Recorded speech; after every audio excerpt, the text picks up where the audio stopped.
10 years of unimaginable horrors. Do you know who these children are? Have you seen them before? 안녕하세요. 매일매일 운동하기를 실천하고 있는 동탄 왕포입니다.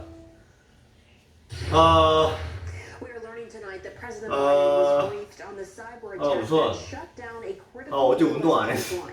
14시간을 잤습니다. 14시간을. 너무 피곤해서 자고 일어나서 운동을 하려고 했는데 그냥 푹 잤네? 이럴 수가 있나? 생각이 들 정도로 푹 잤어요. 그래서 너무 애매합니다. 오늘부터 다시 1위를 할지 어차피 아무도 모르니까 그냥 자연스럽게 하루 넘어갈지 고민해보겠습니다. 최근 평균 조회수가 5를 넘었으면 5를 넘지 않았으면 자연스럽게 넘어가도록 하겠습니다. 하루 정도는 잠을 너무 잘 잤고 오늘 날씨가 너무 좋습니다. 오늘은 5월 9일 일요일입니다. 날씨 너무 좋네요. CNN 틀어놓고 말면 되네. 자, 운동하겠습니다. And they, as you said, seized those in a ransomware attack, and that forced Colonial to shut down the pipeline for fear that the hackers had enough information that they might be able to get into the pipeline or some of the customers. And that really tells you that the hackers don't have to get right into the operational part. Wow. So just in a bigger context, why are critical government and private sector networks still constantly proving themselves open to attack? I mean, this was a major pipeline. Was a major pipeline, and you would think would be the kind of thing that would be highly protected. So that's the first big question in this investigation. And, you know, it's interesting. You have a big bank robbery. It's understood that the federal government will come in, there'll be a big investigation, the results will be made public. In cyber, frequently you see that companies still have a great deal of control to keep things quiet. And when Colonial Pipeline first turned out a statement on this late last night, they never even said it was a ransomware attack, which was pretty fascinating. So we need to learn a lot of the details, because if you don't understand that, then you don't begin to understand what other parts of critical infrastructure may be unprotected. It is pretty wild after 10 years of these attacks. So for everyone at home watching this right now, why should they care? How could it impact everyday Americans? How could these attacks really have sort of that ripple effect to them? Yeah, that's a really great question, because many times when we hear about these attacks, it seems to be computer systems attacking other computer systems, or it's deep in someone's financial network, or it's U.S. government data that's lost, and people say, well, how's that, affect my life? When it attacks the pipeline, or ends up resulting in the shutdown of a pipeline that provides half your fuel, well, it's pretty easy to understand. Now, in this case, fortunately, because demand is low now, it's just coming back in sort of as we come out of pandemic life, and because there is a fair bit of supply inside large storage tanks, I don't think there's going to be a big market effect here. But boy, what have you learned if you're the Russians or the Chinese? You've just learned that a not terribly talented ransomware group, or a group that isn't using its biggest and best weapons, was able to get into a system and force a company to shut down that pipeline. That's a pretty big lesson if you're wondering what the vulnerabilities of the U.S. really are. I want to pivot to today's massive explosion outside of a girls' school in Kabul, Afghanistan. We understand that children are among the dozens dead. You say you think this is a message sent to remind people there who is really in charge, right? Wonderful. Well, Pamela, first of all, it is a huge tragedy, and all these bombings are a tragedy, and then to hear of one aimed at school children is awful. As they're leaving school, it was timed perfectly, so that as they're leaving school, it's just awful. Well, that itself is an interesting message, because we know that the Taliban, objects to having Many who are in school continue to go there. But the fact of the matter is that with the United States leaving, I think the big message here is the Taliban have reached deep inside Kabul, the center of the government. And we were barely able to help the Afghans protect Kabul when we were there. Of course, we're down to 2,500 troops.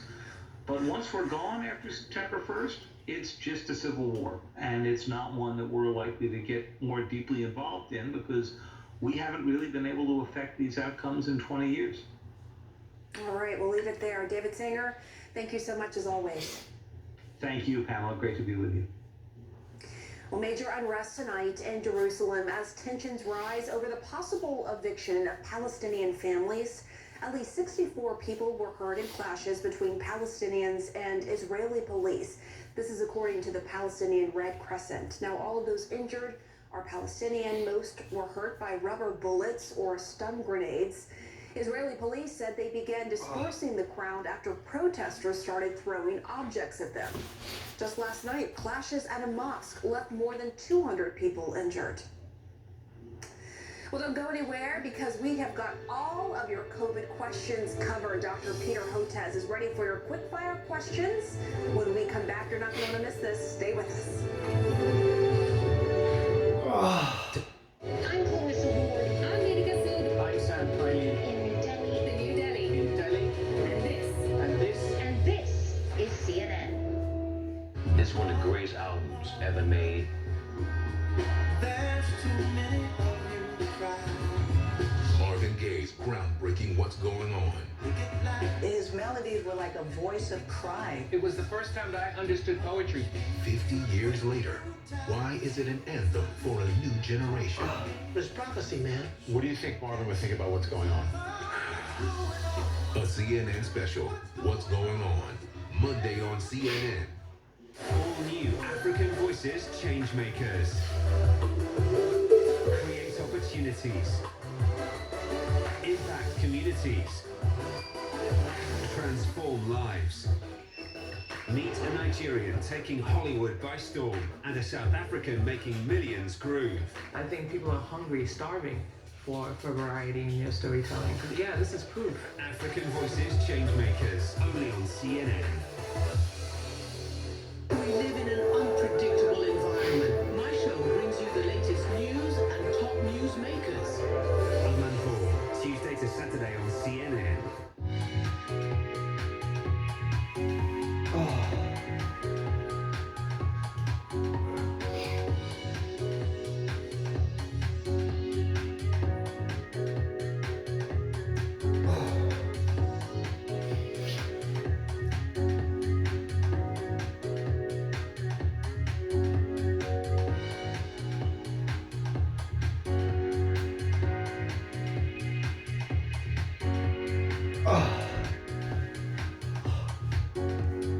죽었네.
If the Rolex Submariner looks familiar to you, that's because it is almost without question the most imitated watch design in the world.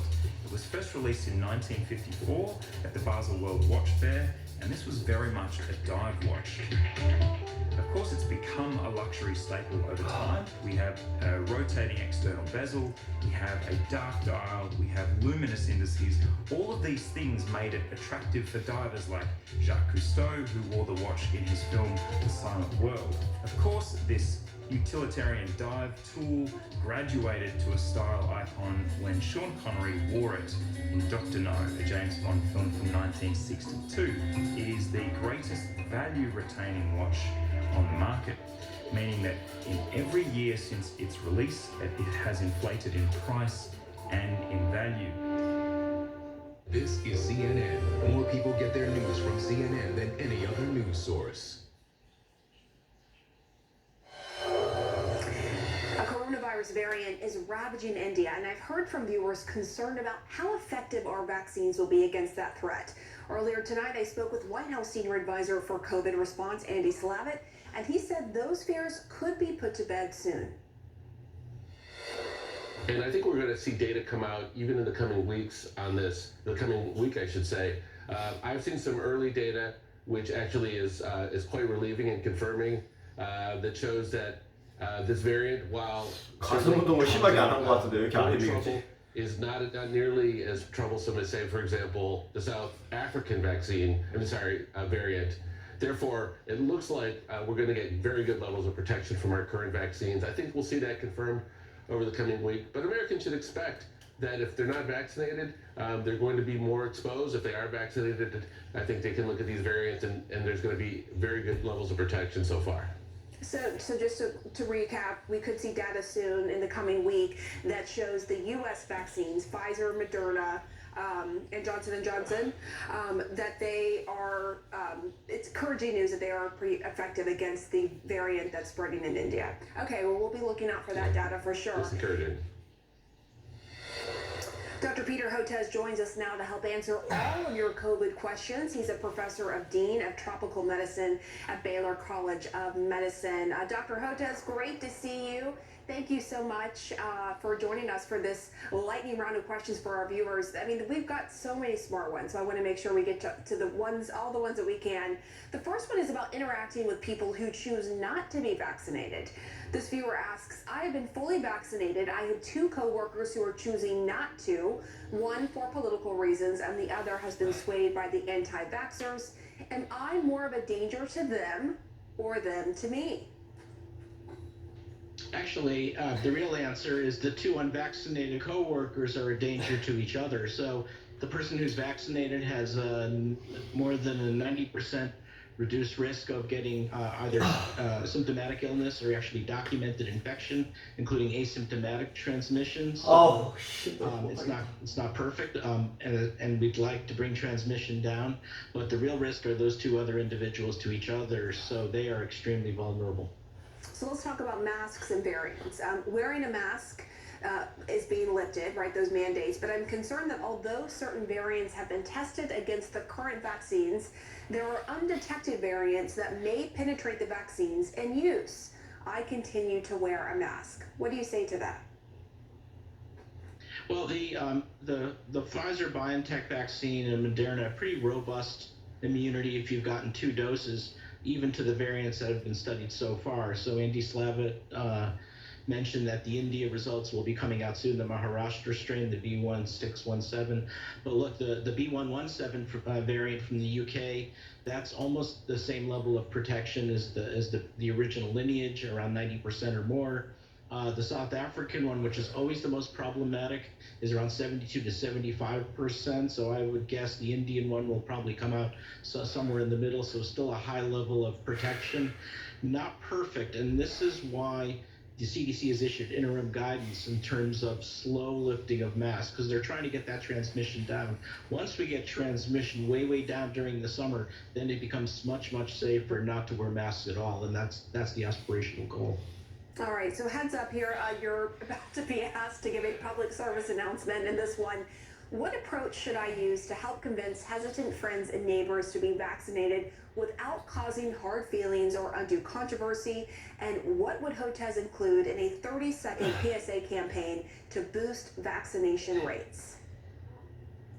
Well, maybe you'll give me 40 seconds, but a few things. One is one of the big myths out there is that if you're a young, strapping, healthy person, you don't need to get vaccinated, and that's not true. Keeping fit, going to the gym is certainly a good idea no matter what, but it doesn't give you virus neutral